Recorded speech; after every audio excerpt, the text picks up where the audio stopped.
Chère Anne, Mesdames et Messieurs les parlementaires, Madame la Présidente de la région Île-de-France, chère Valérie, Monsieur le Président de l'exécutif de Corse, cher Gilles, Monsieur le Président du Conseil départemental des Hauts-de-Seine, cher Patrick, Messieurs les coprésidents, Mesdames et Messieurs les ambassadeurs, élus, représentants des cultes, Mesdames, Messieurs, chers amis. Alors, je suis très heureux, comme chaque année, d'être parmi vous. Très sincèrement.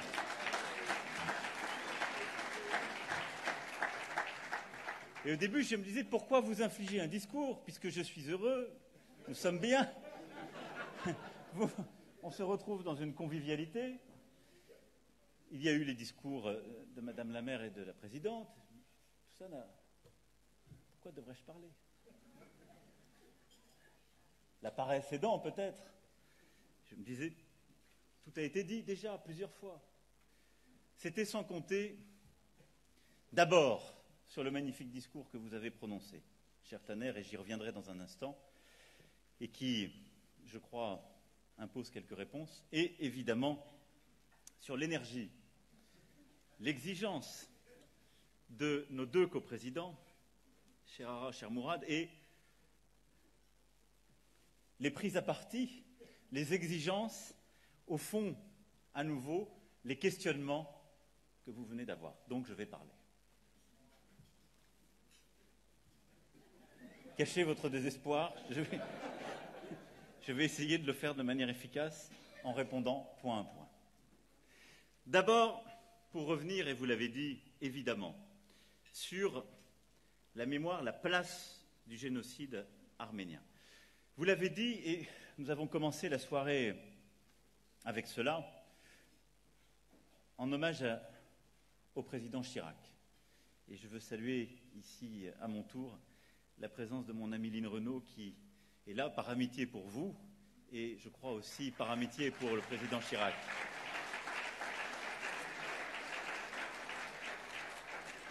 Mais il y a 19 ans, jour pour jour, donc, la France inscrivait dans sa loi sa reconnaissance du premier génocide du XXe siècle. Et c'était le fruit d'un combat. Cher Patrick, vous avez été cité par la présidente de région, mais c'était un combat mené par beaucoup. Charles Aznavour, évidemment, qui, auprès de beaucoup d'autres figures, cher Nicolas, s'était battu pour cela. François Mitterrand, qui avait en 1984 nommé le génocide. Nombre d'intellectuels, d'artistes, d'enfants et petits-enfants arrivés en France. Il y a un an, ici même, je vous disais que la promesse de faire du 24 avril une journée de commémoration du génocide arménien serait tenue. Et c'est chose faite.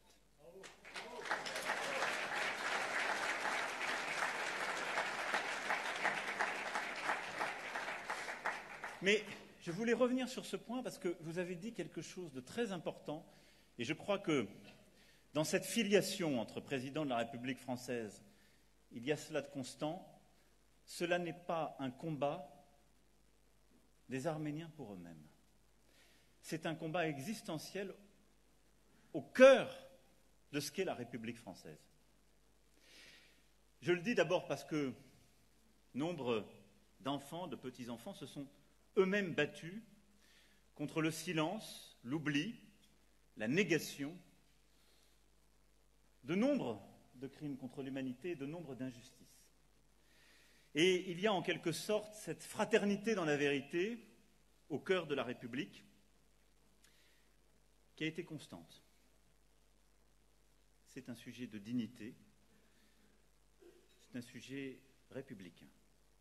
Et c'est ce qui fait que vous avez d'ailleurs toujours été les frères de combat des Juifs de France contre l'oubli, contre le négationnisme, pour la mémoire et pour la justice, de la même façon et avec la même force. Vous avez dit nous, vous avez fait front commun, bien avant qu'on ne reconnaisse le génocide arménien.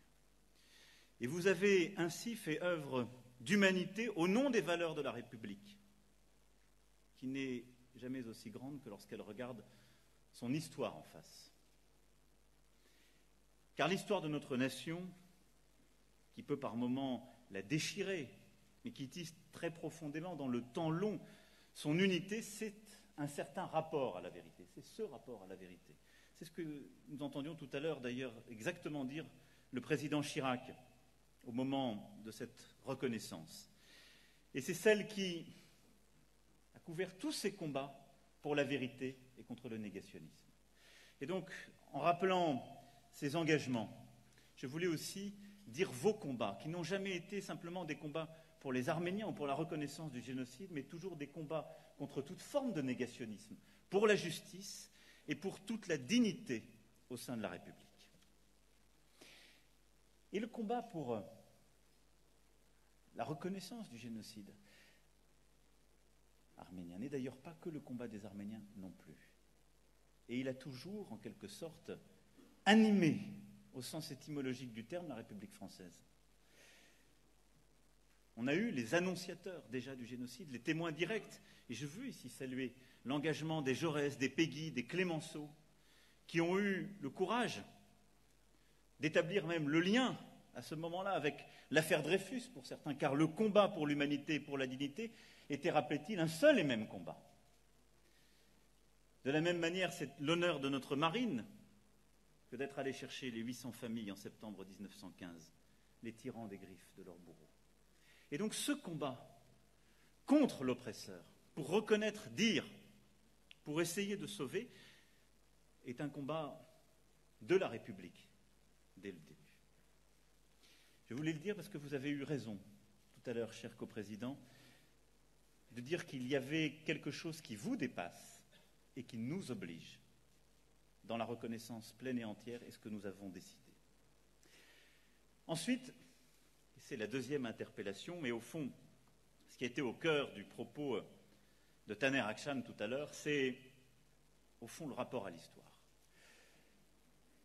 Et je voulais vous saluer, vous remercier à nouveau d'avoir eu le talent, l'audace de célébrer un grand historien turc.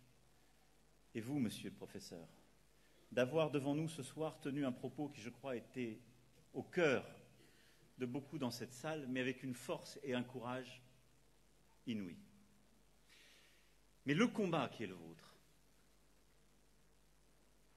vous dépasse, et vous l'avez dit avec une formidable humilité, en nous disant qu'est-ce qui fait qu'on célèbre un homme qui simplement a fait ses travaux d'historien pour chercher la vérité.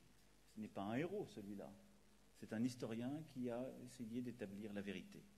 C'est bien parce que quelque chose dans notre monde contemporain est en train de dysfonctionner, qui dit la manipulation de l'histoire, la capacité à la revisiter, à installer de nouveaux négationnismes, et au fond à faire de l'histoire un instrument de politique contemporaine.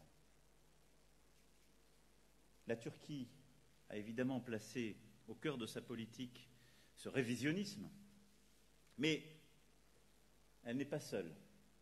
Et c'est un fléau, je dois le dire, qui aujourd'hui est en train de tisser une partie de notre géopolitique. Ce que vous avez fait, monsieur le professeur, avec patience, c'est de remettre en face d'une histoire officielle, cette histoire du déni que vous avez dénoncée, la trace, la preuve par l'historiographie. Et au fond, vous avez fait ce qu'aujourd'hui nous célébrions avec quelques-uns qui sont ici présents dans cette salle, en saluant les travaux d'historiens ou de justiciers comme Serge et Beate Klarsfeld qui, pendant des années, ont su rétablir aussi les preuves de l'histoire. Vous avez rétabli, sur l'histoire du génocide arménien, la force des preuves. Vous avez authentifié, en particulier ces télégrammes. Vous avez montré dans vos travaux, en particulier Ordre de tuer, dont quelques-uns, je l'espère ici, ont pu prendre aussi connaissance et qui est un formidable travail, et dans toute votre historiographie qui est publiée en langue anglaise, la force de la trace et son authentification. Et donc vous avez remis au cœur de votre travail, et pour nous tous, ce qui est d'abord la preuve, son authentification, l'établissement scientifique d'une intentionnalité claire dans le crime organisé, permettant ainsi de faire le travail d'histoire, de mémoire et de justice. Et au fond, vous avez sorti ce que certains autres voulaient replonger, qui dans l'oubli et le négationnisme, ou qui dans une forme de relativisme. Ce serait simplement une histoire de mémoire contre mémoire. Mais les traces ne sont pas sûres, les intentionnalités ne sont pas établies, les preuves ne sont pas là. Et le travail qui a été fait par Taner Akçam est absolument essentiel à cet égard. Est un trésor parce que vous avez tout à la fois su construire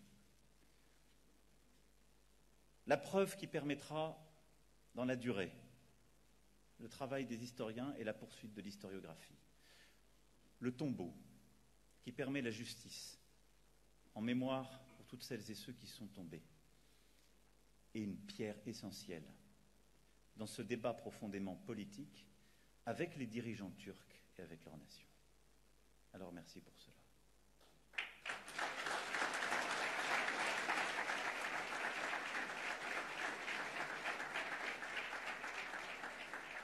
Et vous l'avez dit, en tant que Turc, aujourd'hui pour le peuple turc, pour sa capacité à décider en peuple libre, sa capacité à savoir ce qu'a été son histoire est essentielle pour pouvoir en reconnaître toutes les parts et avancer.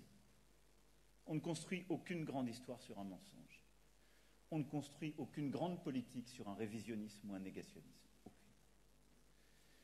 Et nous voyons aujourd'hui l'ombre portée de toute une stratégie qui vise, 100 ans après le traité de Sèvres, en un nouvel expansionnisme en Méditerranée orientale, une capacité à écarter en totalité, en effet, le génocide et toutes ses traces, nier les crimes et vouloir retrouver en quelque sorte la force du passé. Un passé fantasmé, très largement. Mais c'est ainsi. Alors, votre travail est celui que nous voulons conduire à votre côté, sur lequel la France est profondément engagée, c'est celui de ne pas mélanger les traces de l'histoire avec ce qu'est la politique et d'assumer une forme de politique de la mémoire qui se construit sur un rapport à la vérité essentiel. C'est d'ailleurs le sens de ce que nous avons engagé sur le Rwanda avec Vincent Duclerc, que j'apercevais en arrivant, distingué ici l'an dernier, et de ce que je souhaite construire pour nous-mêmes sur beaucoup de sujets qui nous occupent. C'est un travail qui est sans doute sans fin, mais qui implique ce rapport aux historiens, cette capacité à construire dans la durée une vérité, à ne pas faire taire, et à poursuivre aussi le travail par la mémoire, par l'éducation, par le droit. Je veux insister sur ce point, après avoir rendu hommage aux historiens. Aucune réconciliation n'est possible sans un travail de mémoire qui est fondé sur une compréhension commune de l'histoire. Aucun compromis n'est possible avec ceux qui contredisent l'histoire, qui la nient, qui la cachent. Et aucun compromis avec ceux qui insultent la mémoire en dégradant les monuments, qui dessinent une cartographie de la mémoire, de l'imaginaire revisité. Avec ceux qui cherchent à faire taire les historiens, non plus. C'est pourquoi aussi ce soir, je veux saluer ici les représentants du magazine Nouvelles d'Arménie que je tiens à assurer de mon plein soutien.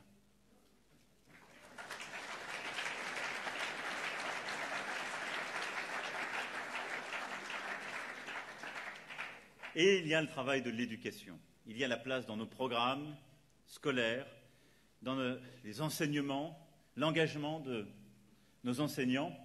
Nous l'avons vu début de semaine quand j'ai pu insister au mémorial de la Shoah sur l'importance de l'éducation, de l'enseignement. Et je veux ici aussi redire combien il est important que nos enseignants continuent d'être engagés pour enseigner toute notre histoire, continuer de parler du génocide des Arméniens et poursuivre ce travail essentiel pour apprendre l'histoire, les faits et éduquer. Et à cet égard, je veux être très clair avec vous, puisque je faisais la liste de vos interpellations.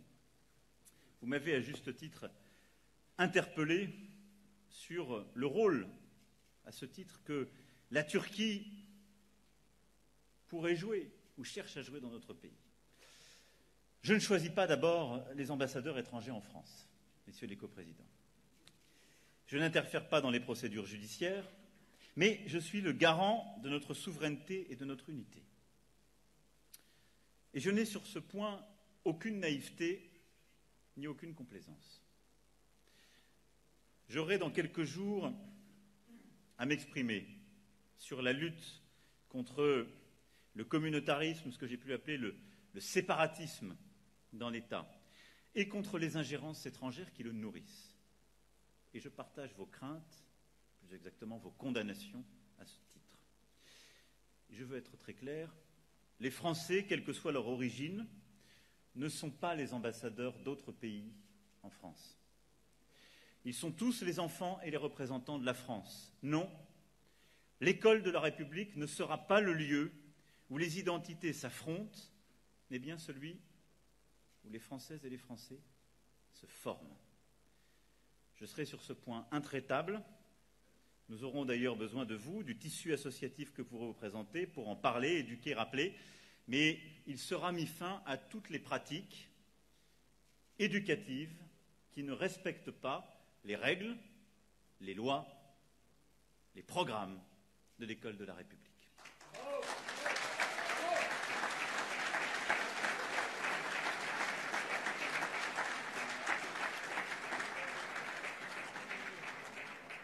Je sais aussi à ce titre, parce qu'il y a l'éducation, mais il y a la justice. Après le travail des historiens, après l'éducation, et vous m'avez interpellé sur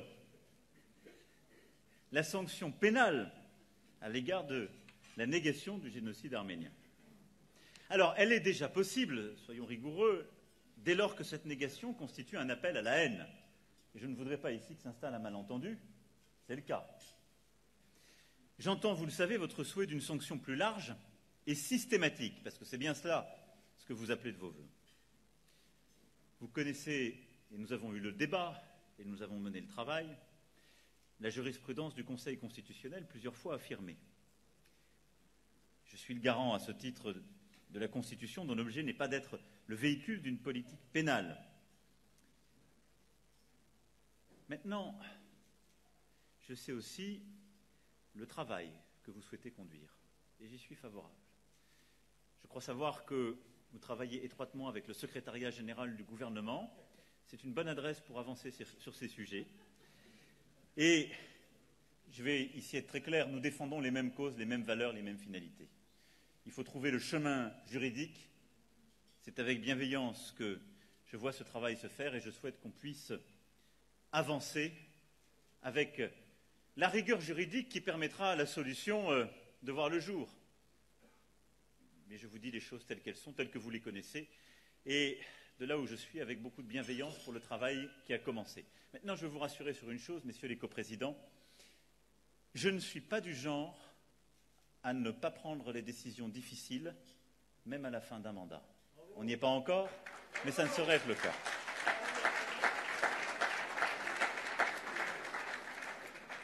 Donc, ne croyez pas qu'il ne vous reste que, je ne sais, 3 ou 6 mois ouvrables. J'ai une vision assez claire des délais légaux, ils seront menés jusqu'à leur terme. Il est un autre point sur lequel nous nous retrouvons pleinement, et vous l'avez dit, la dignité et la solidarité humaine qui ne se divisent pas. Et c'est le sens, en effet, du combat que nous menons ensemble pour la protection des chrétiens d'Orient, sur laquelle vous m'avez interpellé ici même l'an dernier, au moment où vous distinguiez l'action menée par Nadia Mourad. Là aussi, les engagements que j'avais pris sont tenus. Nous accueillons sur notre sol 100 femmes yézidis et leurs enfants. C'était l'engagement que j'avais pris suite justement à la reconnaissance du travail de Nadia Mourad ici. Je tiens aussi à remercier ici ce soir les collectivités locales qui nous ont accompagnés dans cette action de solidarité. Pour les chrétiens d'Orient, j'avais aussi pris des engagements. Nous avions lancé un travail en demandant une mission à M. Persona. Il l'a rendu. Un très gros travail a été mené depuis 1 an pour restaurer beaucoup justement du patrimoine des chrétiens d'Orient dans toute la région. Et les choses avancent avec beaucoup de force. Et j'ai pu annoncer en effet il y a 8 jours, à Jérusalem, avec quelques amis aussi présents dans la salle, eh bien l'engagement que la France lance donc ce fonds pour accompagner les écoles des chrétiens d'Orient. Ce sont des centaines de milliers d'enfants qui apprennent le français, qui ont un enseignement en langue française ou avec les méthodes françaises, prodiguées dans toute la région avec 2 épicentres qui sont le Liban et l'Égypte, mais qui irriguent toute cette région de manière absolument unique. Nous allons donc investir, et là aussi, j'en appelle à toutes les collectivités locales ici présentes pour nous accompagner dans ce fonds et accompagner donc l'ensemble des écoles des différents réseaux des chrétiens d'Orient. Je crois que c'est un geste absolument essentiel et je vous remercie de l'accompagner.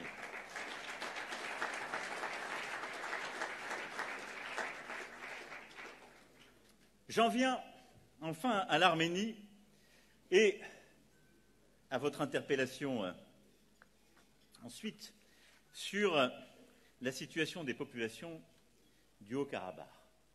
Je n'ai pas été étonné, mes chers coprésidents. Et l'histoire des liens qui nous unissent, que les Arméniens de France ont incarnés, nous oblige. Là aussi, l'Arménie se trouve à nouveau au carrefour de crises majeures, multiples, et je veux dire que la France, très clairement, sera là. Que nous ne céderons pas au découragement ou à l'inaction. Que nous ferons primer le droit au service des populations et que toujours, nous chercherons à désamorcer les tensions pour éviter qu'elles ne dégénèrent. C'est notre rôle. C'est notre rôle de puissance d'équilibre. C'est notre rôle aussi, si je puis dire, de garant du processus ainsi décidé. C'est l'utilité, je crois très profondément, de la France en la matière. Ce sont ces exigences qui guident notre action de médiateur en tant que coprésident du groupe de Minsk. Nous ne pouvons pas, à ce titre, permettre que le statu quo actuel se cristallise, s'enlise, et ce n'est clairement dans l'intérêt de personne. Outre la menace permanente de reprise d'affrontements à grande échelle, le conflit non résolu du Haut-Karabakh est un obstacle au progrès vers une architecture de confiance et de sécurité en Europe que nous appelons de nos vœux. C'est aussi pour ça que j'ai souhaité, dans les échanges que j'ai eus, de part et d'autre, essayer de faire avancer les choses. Il y a des échéances électorales qui rendent les prochaines semaines peu utilisables, mais j'ai eu à nouveau le Premier ministre arménien, le président Azeri, et je crois pouvoir dire qu'au printemps, les choses peuvent avancer, mais le contact est réétabli. Un contact d'ailleurs de qualité entre les dirigeants, et je veux voir ici un chemin. Parce que, et vous l'avez très clairement rappelé, c'est aussi un drame humanitaire qui maintient les populations vivant au Karabakh et dans les territoires adjacents dans une précarité et un isolement extrême aujourd'hui. C'est aussi pour cela que le statu quo n'est pas possible. Alors je sais l'attention que vous portez à la situation des populations. Je partage cet espoir après plus de 30 ans de conflit et la volonté d'être utile. Maintenant, je vais être tout à la fois clair, honnête comme je le suis toujours avec vous, et essayer de bâtir un chemin pragmatique. Sur les chartes d'amitié. D'abord, je ne vais pas vous dire autre chose que ce qui est le droit et ce que j'ai, je crois, déjà plaidé l'année dernière, ici même, devant la même question.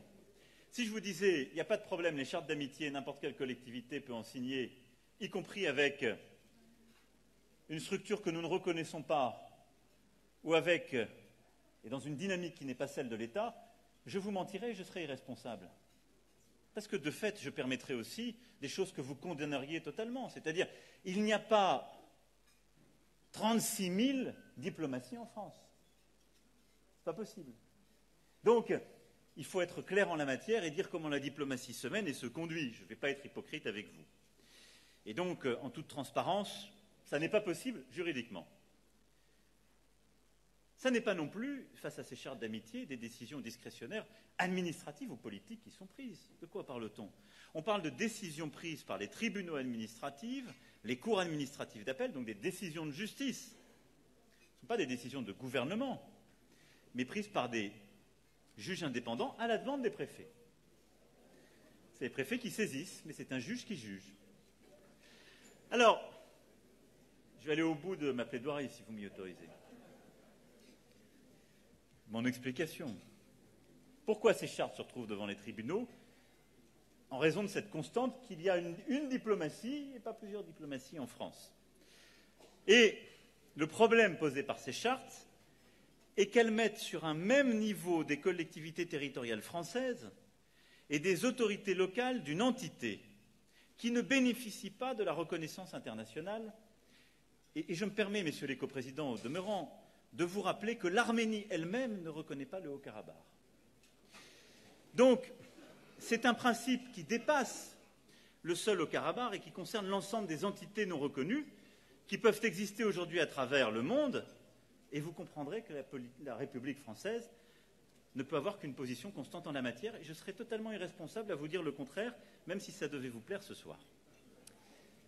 Mais l'application du droit n'exclut pas le dialogue, parce que je comprends les intentions et la finalité. Alors, je pense qu'il nous faut avancer là aussi de manière pragmatique, utile, et essayer de sortir de ce dialogue de sourds. C'est pourquoi je souhaite qu'il y ait un dialogue étroit qui soit conduit par le ministère de l'Europe et des Affaires étrangères, le ministère de l'Intérieur avec les collectivités locales qu'ils souhaitent, pour que, sur ce sujet, nous cessions de nous opposer et qu'on puisse définir des moyens plus efficaces. Je pense qu'il y a mieux que prendre systématiquement une charte d'amitié, il y a plus efficace que systématiquement la déférer au tribunal. Et donc, ce que je vous propose, c'est que, sur la base de ce groupe de travail, on regarde ce que les collectivités qui veulent apporter un soutien aux populations puissent prendre des décisions utiles qui soient juridiquement compatibles. Et je pense que c'est possible. Parce que l'idée n'est pas d'apporter une reconnaissance juridique ou d'apporter un témoignage symbolique, mais bien une forme de solidarité à l'égard des populations qui sont coupées de tout. Et je veux ici être très clair, rien n'empêche les liens humanitaires, culturels avec la population vivant au Karabakh, pour peu que l'on veuille s'en donner les moyens, en étant respectueux de notre droit. Et donc si l'objectif des collectivités qui signent les chartes d'amitié est bien d'apporter un soutien aux populations, un soutien concret, des moyens d'une coopération culturelle, d'apporter des soutiens humanitaires, nous allons trouver le cadre juridique pour que ce soit faisable, sans que ce soit des pétitions de principe d'un côté et un geste systématique de l'autre. Et je sais ici que c'est la volonté de plusieurs régions, collectivités, et donc nous devons aménager ce chemin. Mais c'est le seul qui puisse exister, je vous le dis en toute franchise, sinon nous n'avancerions pas de manière là aussi concrète et utile. Il faut se concentrer sur le développement de ces projets, que ce soit au Haut-Karabakh même, à travers des projets humanitaires, tels que ceux d'ailleurs que l'Union européenne ou le Comité international de la Croix-Rouge conduisent, ou que ce soit les projets que vous-même, société civile, Français d'origine arménienne, associations, collectivités, acteurs économiques pouvaient mener. Et il y a plusieurs choses très concrètes qui ont été conduites. Le centre cardiovasculaire franco-arménien, par exemple, créé en 2010, et plusieurs autres qui en sont des belles illustrations et qui montrent qu'on peut être efficace, apporter une réponse concrète en étant conforme au droit. C'est d'ailleurs dans cet esprit, et je conclurai là-dessus, que nous avons toujours travaillé, c'est cet esprit de coopération directe, né après le séisme, dont nous avons commémoré en décembre le 31e anniversaire, que nous devons faire vivre cette relation.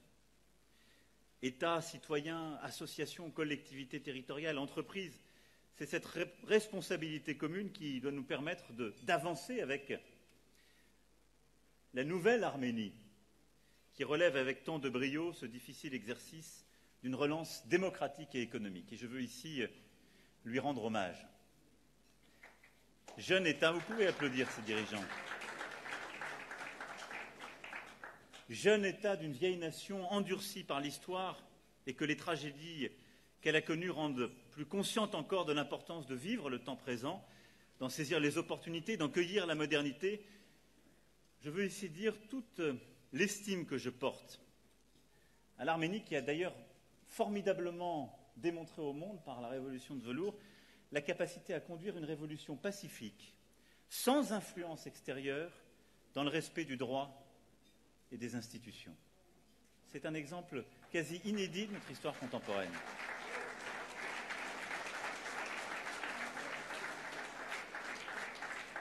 Vous étiez avec moi au sommet de la francophonie de Yerevan en octobre 2018. Nous avons rendu hommage au grand Charles, et je veux saluer, Nicolas, vous, votre épouse et toute la famille, pour le travail admirable qui est conduit et que nous continuerons à accompagner, vous le savez ô combien. Et je veux ici dire que non seulement nous avons été impressionnés, mais nous avons lancé une série de projets. La présidente de région, chère Valérie, rappelait l'engagement de sa région. Plusieurs autres collectivités ont suivi pour justement faire avancer ces projets communs. L'UFAR donc en témoigne. Mais c'est une francophonie au service justement de l'insertion dans l'économie globalisée. C'est une francophonie active, c'est une politique de coopération économique, juridique, académique, culturelle profonde qui est menée et profondément relancée. Et vous êtes ici plusieurs à porter de nombreux projets. Je ne veux pas être ici trop long. La maire de Paris, à juste titre, a parlé de Toumo et cette initiative nous est chère. Le phare a été aussi évoqué, l'Institut français, la Fondation Charles Aznavour, et nous continuerons le combat pour chacun de ces beaux projets, avec aussi tous les acteurs économiques, culturels que vous êtes et qui font vivre la relation au quotidien. Et je veux vous dire que notre volonté, c'est de continuer à investir ensemble avec la diaspora dans cette nouvelle Arménie. Pour la France, pour les Français d'origine arménienne, pour la relation entre l'Arménie et la France, et parce que je suis aussi conscient de tous les défis qui sont devant cette nouvelle Arménie si courageuse. Regardons simplement la carte et voyons les grands risques et le monde qui se bouscule à ses portes. Quand on a une telle vitalité démocratique, une histoire déjà si tragique, le devoir de la France est bien d'être aux côtés de l'Arménie.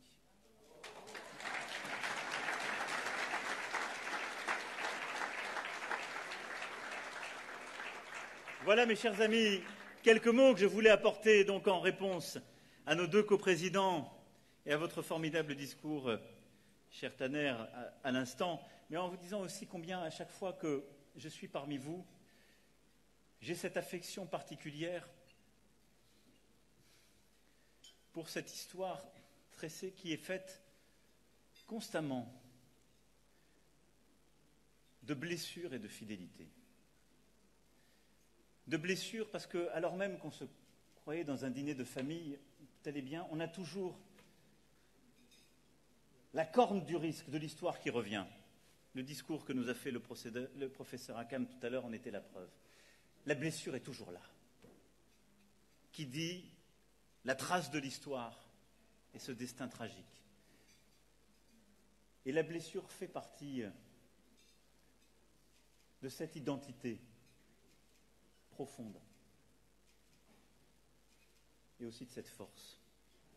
Et avec cette blessure, d'une part de risque, qui d'ailleurs, si vous m'y autorisez, crée une communauté de destin avec les Françaises et Français de confession juive à cet égard. Ce rapport au tragique, c'est la part de risque et c'est cette capacité à saisir à chaque instant le tragique de l'histoire et à n'être jamais des assoupis ou des assis. Et à côté de cette blessure, il y a toujours une fidélité. La fidélité au président Chirac que nous avons célébré tout à l'heure, à toutes les figures des grands combattants, aux familles, à vos parents et grands-parents, qui sont tombés dans le génocide, qui sont tombés dans la résistance, qui sont tombés dans cette histoire qui est devenue la vôtre par le sang et par l'amour. La blessure et la fidélité, c'est ce qui vous fait pas simplement arménien de France, mais profondément français, avant toute chose, surtout, et revendiqué. C'est ce qui fait que je crois très profondément que ces identités se conjuguent et que l'une n'a aucune exclusive à demander à l'autre, parce que ces valeurs sont liées dans l'histoire comme dans la capacité à embrasser l'avenir. Et les temps que nous vivons nous montreront que nous avons besoin de ce sens de la blessure, de ce goût de l'avenir et de cette fidélité. Merci à vous. Vive la République et vive la France!